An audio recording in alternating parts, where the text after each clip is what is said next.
Dies ist ein weiteres schönes Beispiel dafür, wie leicht sich ein eindrucksvolles Bild mit Marmormehl gestalten lässt.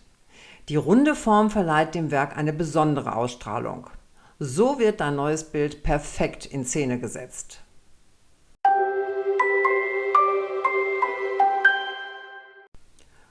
Runde Keilrahmen in kleinem Durchmesser bekommst du häufig bei Discountern sehr günstig. Hier sind es 50 cm im Durchmesser. Ich habe das Marmormehl mit Acrylbinder schon zurechtgemischt. Das Mischungsverhältnis findest du im Begleitheft und dann kann es auch gleich losgehen. Zunächst bedecke ich die ganze Leinwand mit einer dünnen Schicht Marmormehl. Das ist sozusagen die Grundierung, damit auch überall ein bisschen Struktur zu sehen ist. Besonders schön wird die Struktur, wenn du mit dem Malmesser flach arbeitest, also nicht steil stellen, dann kriegst du Kanten, sondern flach über das Marmormehl streifst, dann bilden sich diese organischen Formen wie von allein. Und direkt im Anschluss an diese Grundierung trage ich jetzt nochmal Marmormehl auf, aber in einer wesentlich dickeren Form. Hier sollen sich kräftige Risse und Strukturen bilden, die dann das markante Aussehen dieses Bildes ausmachen. Bei diesem Auftrag achte ich jetzt darauf, dass ich keine konzentrischen Kreise bilde. Das heißt also nicht wie eine Zielscheibe, alle Kreise im gleichen Abstand um den Mittelpunkt herum, sondern hier greifen die Strukturen so ein ganz kleines bisschen ineinander.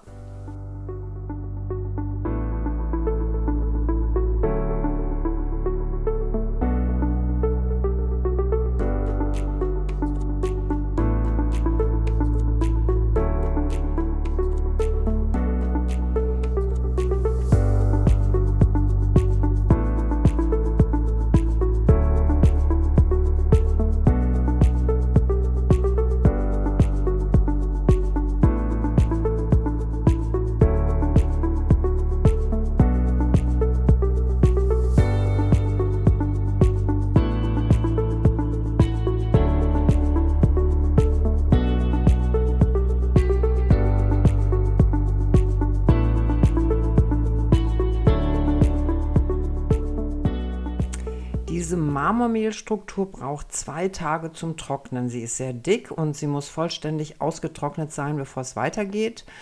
Und jetzt ist es wichtig, dass du deine Oberfläche ein bisschen schleifst. Wenn du mit den Fingerspitzen drüber fühlst, wirst du merken, es gibt einige Grate, die einfach weggenommen werden. Ich nehme ein 80er Schleifpapier, das geht relativ schnell.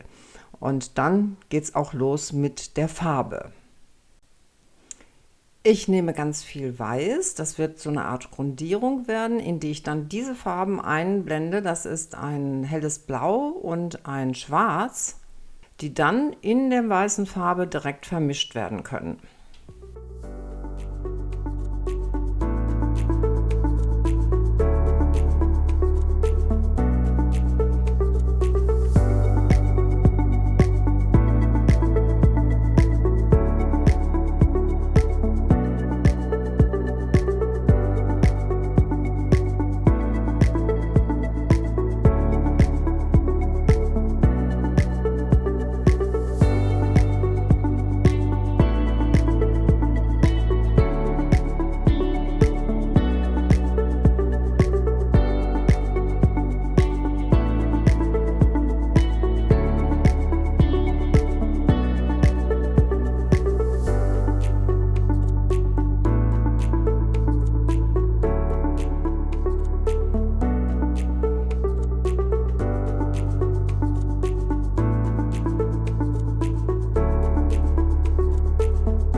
Die Farbe kannst du auch sehr gut mit den Händen verreiben und dadurch auch prima Übergänge schaffen.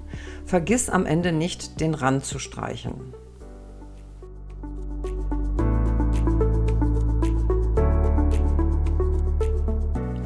Nach 1 bis 2 Tagen ist die Farbe trocken und dann kannst du jetzt den nächsten Schritt angehen. Jetzt machen wir die Strukturen sichtbar.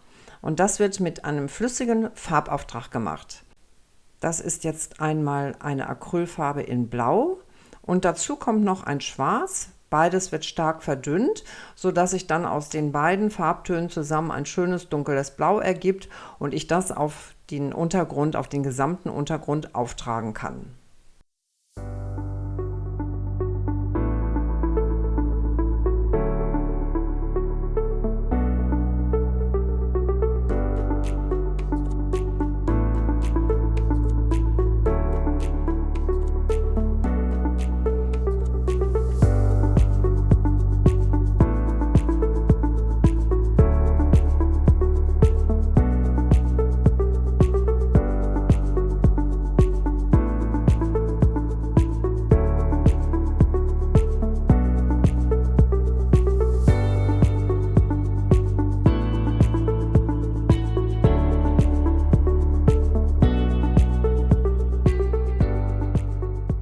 Wenn du diese erste flüssige Schicht aufgetragen hast, ist es ganz wichtig, noch einmal die Oberfläche einzusprühen, damit sich die Farbe gut verteilt. Und dann nimmst du mit einem Küchenkrepp die Farbe weg, die an einigen Stellen zu viel ist. Das heißt, wir holen jetzt auch die Farbe vom Untergrund wieder an die Oberfläche. Es kommt nochmal die Sprühflasche zum Einsatz und jetzt kannst du gezielt Flächen dunkler ausarbeiten, ein bisschen mehr Blau reingeben, ein bisschen mehr Schwarz eingeben. Das entspricht jetzt so ein bisschen deinem Geschmack, wie du das gerne machen möchtest.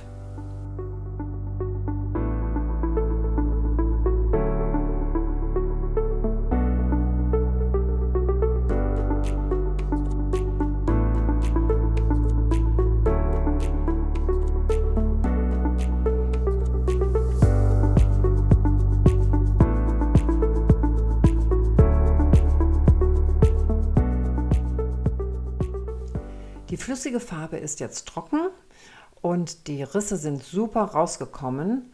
Jetzt gilt es natürlich, die Höhen noch zu bearbeiten und das mache ich mit weißer Acrylfarbe und einer kleinen Farbrolle. Ich habe die weiße Farbe hier auf einen Teller abgefüllt und nehme mir jetzt etwas Farbe auf die Rolle.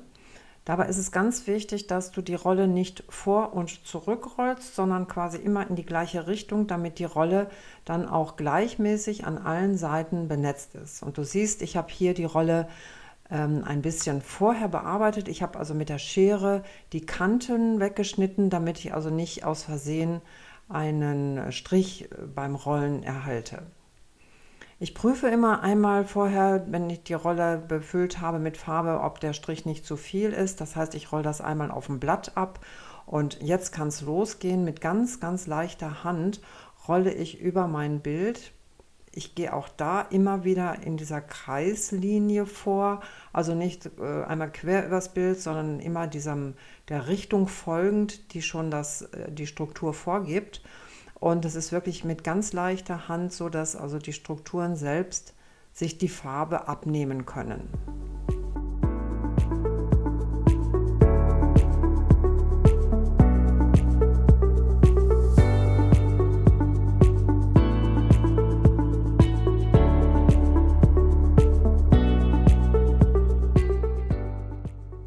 Und wenn dir das Video gefallen hat, freue ich mich über ein Like, abonniere meinen Kanal und klicke auf die Glocke.